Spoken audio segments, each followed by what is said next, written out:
Assalamualaikum warahmatullahi wabarakatuh, Bapak Ibu sekalian dan teman-teman yang menonton video ini. Kembali lagi bersama kami dari kelompok 76 CFHCIPE Algesia. Pada kesempatan kali ini, kami akan menjelaskan berbagai hal, terutama tentang nilai IPE dan bagaimana strategi untuk membangun komunikasi dan menjalin komunikasi antar keluarga dan intraprofesi. Pertama-tama, izinkan saya untuk memperkenalkan anggota kami. Nama saya adalah Turki Selamudaci Ravenzora dari Prodi Kedokteran Reguler 2022. Di sini ada teman saya juga, Sanefani Irba Hendrana dari Prodi Kedokteran Reguler 2022. Dan itu kami juga memiliki anggota dari program studi ilmu keperawatan Ratna Vidya Stuti.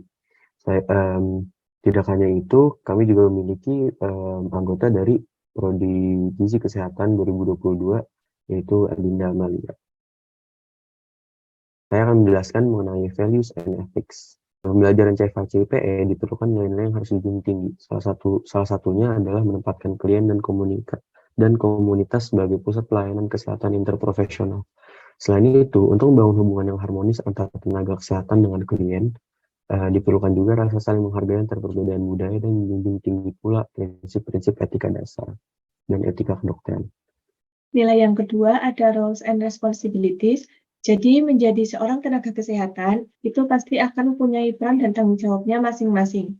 Program Interprofessional Collaboration mengajarkan setiap prodi untuk berkolaborasi dalam rangka memberikan intervensi atau tindakan kepada klien ketika bekerja dalam sebuah instansi. Peran dan tanggung jawab yang dijalankan dengan baik oleh setiap tenaga kesehatan akan meminimalisir adanya miskomunikasi yang dapat menyebabkan penurunan dalam pelayanan kesehatan. Yang ketiga ada communication dan interprofessional education. Sebagai tenaga kesehatan, kita membutuhkan komunikasi yang baik dalam tim. Komunikasi dalam tim ini terdiri dari beberapa prinsip, yaitu mendengarkan aktif, memberikan dan menerima umpan balik dengan jujur, menghargai kontribusi tim, tidak mengedepankan ego.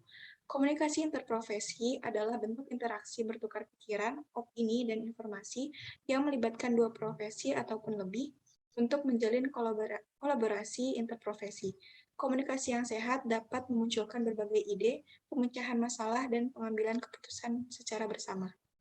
Selanjutnya, nilai yang terakhir adalah team and teamwork.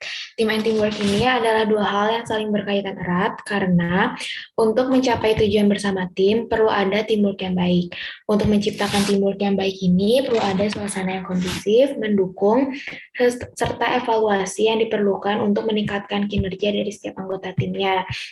Kemudian untuk hubungan antar profesi yang baik itu juga dapat dibangun dengan menumbuhkan rasa saling percaya, menghargai, dan komunikasi yang baik. Dari sudut pandang saya, menurut saya strategi yang dapat dilakukan adalah dengan melakukan pendekatan yang baik untuk mendapatkan suatu kepercayaan dan hubungan yang baik dengan keluarga mitra. Manfaatnya adalah keluarga dapat memberitahu kepada kami tentang kondisinya dengan jujur.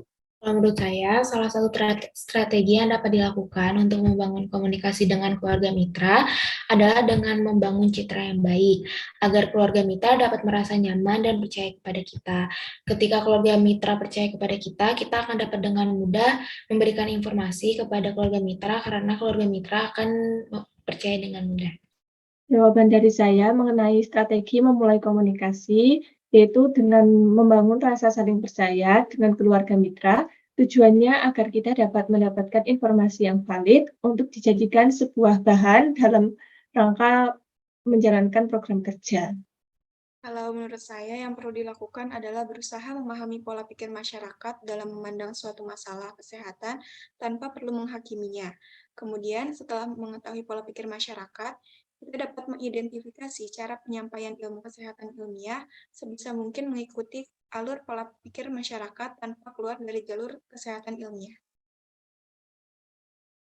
Menurut saya, untuk membina komunikasi dengan keluarga mitra, diperlukan juga komunikasi yang sopan dan ramah serta sesuai dengan nilai-nilai budaya masyarakat setempat. Oleh karena itu, kami juga perlu untuk memiliki ilmu dan belajar lagi mengenai budaya-budaya dan nilai-nilai setempat. Dari saya, untuk membina komunikasi dengan keluarga mitra, kita perlu membangun rasa saling percaya kepada keluarga mitra. Selain itu, kita juga harus berkomunikasi dengan sopan dan menghargai adat dan budaya yang ada di masyarakat tersebut. Menurut saya, strategi untuk membina komunikasi dengan keluarga mitra itu dapat dilakukan dengan menggunakan pendekatan budaya atau tradisi yang dianut atau dilaksanakan oleh keluarga mitra. Tujuannya agar komunikasi yang dijalankan dapat mencapai suatu tujuan. Kalau menurut saya, dengan mendorong keluarga mitra untuk mampu memiliki kendali lebih pada faktor personal, sosial ekonomi, dan lingkungan yang mempengaruhi kehidupannya. Untuk program studi kedokteran, kami berharap kami dapat memahami cara berkomunikasi kepada keluarga mitra, terutama bagaimana cara mempromosikan pola hidup sehat. Selain itu, kami juga berharap kami dapat mengetahui bagaimana cara dokter membantu pasien, tidak hanya mengobati penyakitnya, tapi juga bagaimana kita membantu pasien dalam beradaptasi terhadap penyakitnya. Program studi gizi kesehatan yaitu dengan menciptakan rasa nyaman saat sedang konseling sehingga keluarga dapat menjelaskan sesuai dengan apa yang terjadi. Kemudian kita bisa menjelaskan apa saja yang harus dilakukan dan dijaga dalam menerapkan pola makan. Setelahnya kita dapat memberikan catatan kecil untuk keluarga mitra agar dapat dibaca setelah konseling berakhir. Berdasarkan program studi ilmu keperawatan, yaitu menerapkan komunikasi terapeutik dalam rangka mengidentifikasi dan mengkaji masalah dari keluarga mitra. Yang kedua, melakukan pemeriksaan tanda-tanda vital secara berkala untuk mengetahui kondisi secara umum dari masing-masing anggota keluarga mitra. Serta yang terakhir, memberikan edukasi kepada keluarga mitra akan pentingnya menjaga kesehatan rumah, serta pengaturan sirkulasi udara dan juga pencahayaan yang masuk ke dalam rumah. Untuk program studi pendidikan dokter, simpulannya adalah bahwa pendekatan harus terpusat pada keluarga mitra. Teamwork intraprofesi juga harus dijaga dengan cara menjalankan tanggung jawab masing-masing anggota. Interprofessional education ini juga harus dapat meningkatkan kesehatan individu dan kelompok. Kemudian berdasarkan program studi gizi kesehatan, pendekatan dengan keluarga mitra harus dilakukan dengan nyaman dan menggunakan kata yang mudah sehingga keluarga mitra dapat memahami apa yang dijelaskan.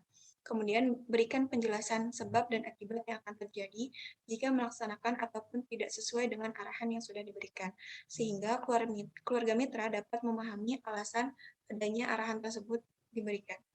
Untuk yang terakhir, simpulan dari program studi ilmu keperawatan yaitu strategi komunikasi kepada keluarga mitra harus berlandaskan atas nilai-nilai interprofessional education agar tujuan dari rencana eksplorasi dari tiap profesi akan tercapai sehingga mampu menciptakan pelayanan dan juga kualitas kesehatan yang baik bagi keluarga mitra. Baik, terima kasih banyak atas jawabannya teman-teman. Tanpa terasa kami telah berada di penghujung video. Terima kasih banyak kepada Bapak Ibu dokter dan teman-teman semua yang telah menonton video ini. Kami pamit undur diri. Assalamualaikum warahmatullahi wabarakatuh.